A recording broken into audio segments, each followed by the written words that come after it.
Just learning things that typical kids would know. We always thought, oh, how are we going to communicate important things to him? Our youngest son was born in June, and Matthew has Down syndrome.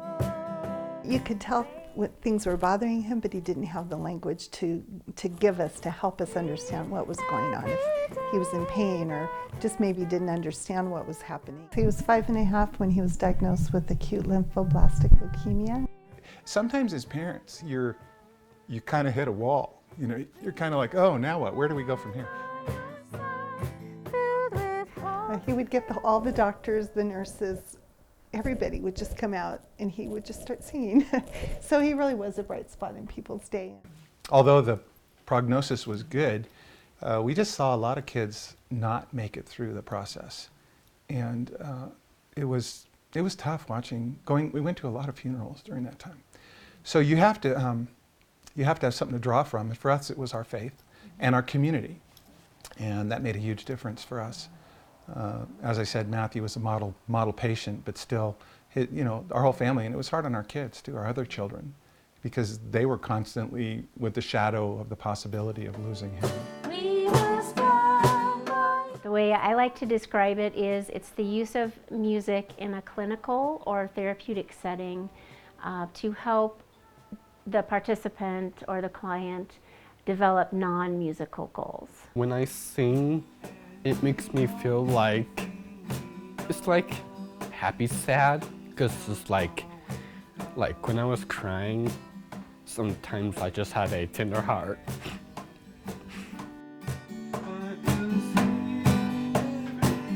Melodies, the brain, the subconscious brain responds to melodies in kind of a pre-programmed way.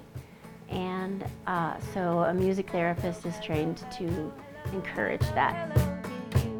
Today is Friday, April 26th, 2019. Today is Friday. Tomorrow is Saturday. Yes! He was around a lot of younger kids, but he obviously needed to be around more of his peers. And so after visiting several schools and talking to their special ed staff, we all decided, including Matthew, that Air Academy was the best school for him.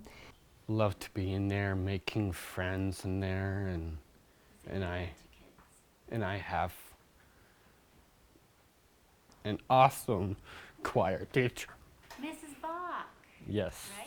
It drew the community together, and I think those kids probably benefited as much as Matthew did from the experience, which is what we love about inclusion, including people who have different abilities into our culture.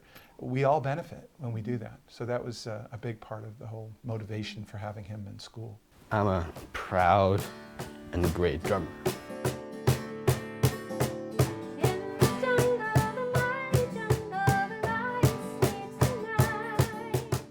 So with music therapy, Susan really helped give him, again, that language. It's from rain sticks and guitars and drums and boom whackers and all kinds of stuff. Sometimes using our piano. Yeah, I just want to, I just like to know what the notes are and how to make it right.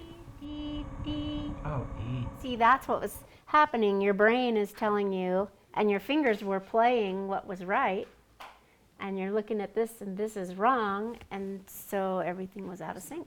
One of my favorite stories was when he had to go to the dentist and they had to do a panoramic x-ray, but he was so short he needed to get on a stool, and it wobbled and it really freaked him out. And so we had to work on that for 6 months, where Susan put a little stool next to our fireplace in our other house, and to music would Da da da da da, step up, step up. Having been doing this as long as we have, 17 years, that initially we might not have understood the impact that it had, but looking back and seeing milestones and things we've been through and the ups and downs of life, it's just been a really consistent influence in our family and in Matthew's life. And it's just been something I think that has added depth and kind of a technicolor aspect of our world that we would never have experienced had it not been for it, the music therapy.